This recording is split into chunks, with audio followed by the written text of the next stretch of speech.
Bismillahirrahmanirrahim. Allahumma ftah alaina hikmataka wa anshur alaina min khazaini rahmatika ya arhamar rahimin.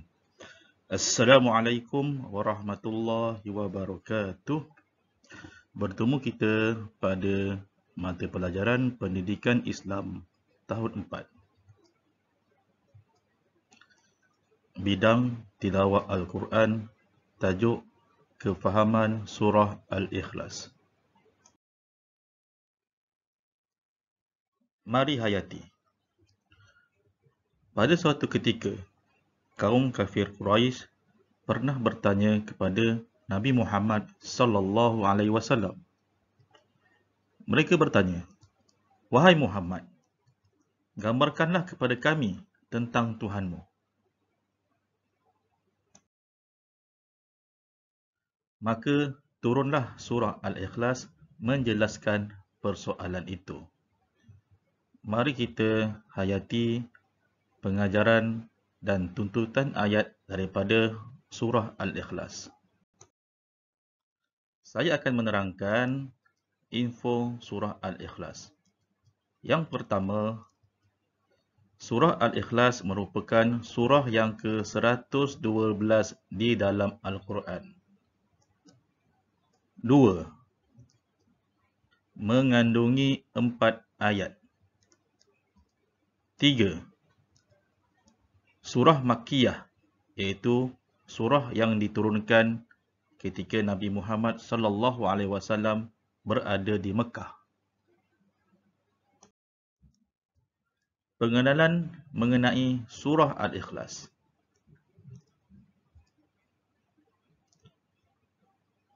Pertama, surah ini dikenali dengan surah Al-Ikhlas kerana menegaskan kemurnian tauhid kepada Allah.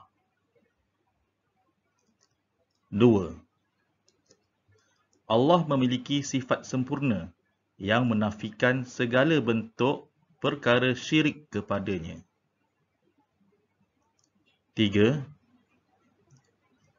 Sesungguhnya tidak ada sesuatu makhluk yang menyamai dan menandinginya. Jadi, jelaslah kepada kita bahawa inilah jawapan yang dapat diberikan kepada persoalan kaum kafir Quraisy mengenai Allah. Maka Allah telah menurunkan surah Al-Ikhlas kerana untuk mentauhidkannya, bahawa Allah itulah yang esa, yang tunggal dan tidak ada sesuatu pun yang setanding dengannya.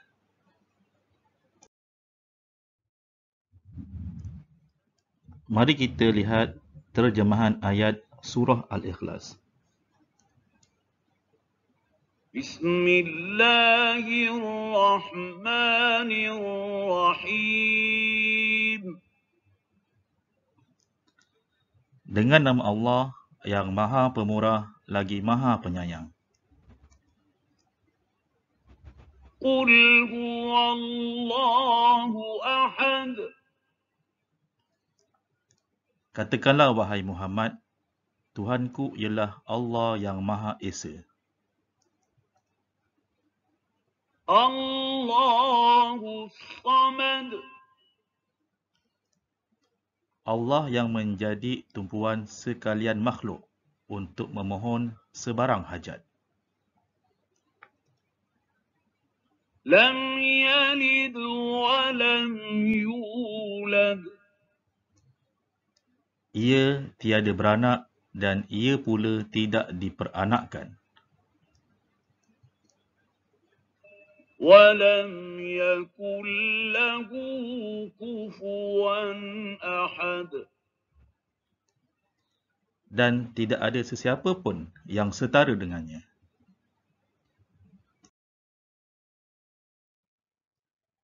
Sekarang kita lihat tuntutan ayat daripada surah Al-Ikhlas. Kita lihat pada tuntutan ayat yang pertama yang berbunyi, Qul huwallahu ahad. Kandungan surah Al-Ikhlas daripada ayat yang pertama ialah Islam adalah agama tauhid.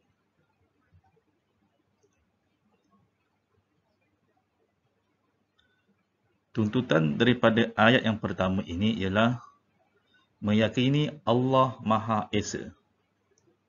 Kedua, sentiasa ikhlas dalam ibadat. Ketiga, membanyakkan menyebut kalimah La ilaha illallah sebagai salah satu zikir kita untuk sentiasa mengingati Allah Subhanahu Wa Taala.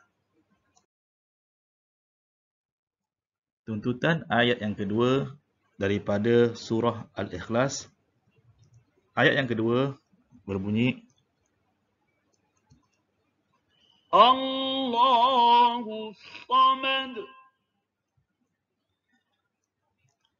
Kandungan daripada ayat yang kedua surah Al-Ikhlas ialah Allah tempat meminta pertolongan, di mana segala harapan dan doa kita hanya minta kepada Allah Subhanahu Wa Taala. Kemudian yang ketiga, tuntutan daripada ayat ini menerangkan kepada kita yang pertama, memohon pertolongan hanya kepada Allah. Kedua, menghindari diri daripada perasaan putus asa. Yang ketiga, bersangka baik dengan segala ketentuan Allah. Kerana salah satu daripada rukun iman ialah percaya kepada qada dan qadar Allah Subhanahu Wa Taala. Tuntutan ayat daripada surah Al-Ikhlas, ayat yang ketiga yang berbunyi Lam yalid wa lam yulad. Antara kandungan ayat yang ketiga ialah Allah tidak mempunyai anak dan pasangan. Di sini, tuntutan daripada ayat ini menjelaskan kepada kita bahawa yang pertama, merenung ciptaan Allah dan mengakui kekuasaannya.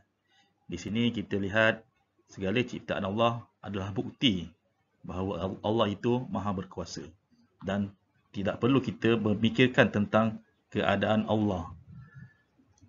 Yang kedua, yakin Allah maha berkuasa dan tidak perlu kepada pasangan dan keturunan. Dan yang ketiga, mempelajari ilmu akidah bagi memantapkan iman.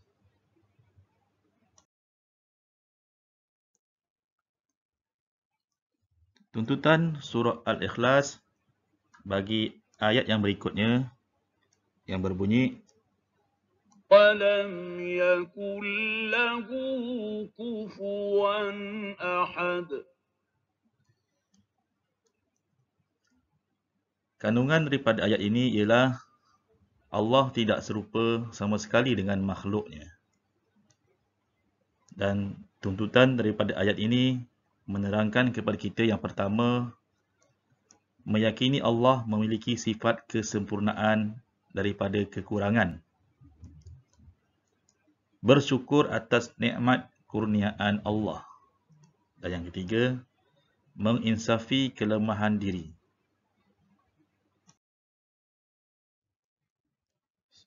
Seterusnya kita lihat kepada kepentingan surah Al-Ikhlas. Kepentingan yang pertama ialah untuk menguatkan pegangan akidah kepada keesaan Allah. Kepentingan yang kedua, untuk menghindarkan diri daripada perbuatan syirik. Kepentingan yang ketiga ialah supaya sentiasa berdoa kepada Allah. Kepentingan yang keempat, satu kali bacaan surah Al-Ikhlas menyamai 1/3 Al-Quran. Kepentingan yang kelima adalah ganjaran syurga kepada yang mengamalkan surah Al-Ikhlas. Kepentingan yang keenam, untuk membentuk kepribadian Muslim. Dan yang terakhir, Yang ketujuh, diampunkan dosa oleh Allah Subhanahu wa taala.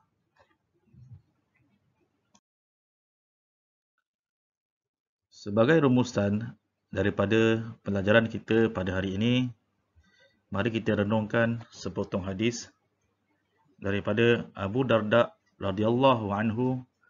Rasulullah sallallahu alaihi wasallam telah bersabda, apakah seseorang daripada kamu mampu membaca dalam satu malam sepertiga Al-Quran? Mereka pun berkata, dan siapa antara kami mampu membaca sepertiga Al-Quran dalam satu malam? Rasulullah sallallahu alaihi wasallam bersabda, Qul huwallahu ahad, sebanding dengan sepertiga Al-Quran. Riwayat Bukhari. Jadi di sini Allah Ta'ala telah menerangkan kepada kita melalui lisan Rasulnya bahawa membaca surah Al-Ikhlas ini menyamai seperti membaca 1/3 Al-Quran. Jadi marilah kita amalkan ayat yang mudah ini supaya menjamin kita di alam akhirat nanti. Sekian.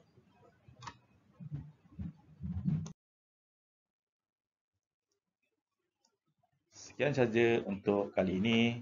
Saya akhiri ucapan wabillahi taufiq wal hidayah. Wassalamualaikum warahmatullahi wabarakatuh.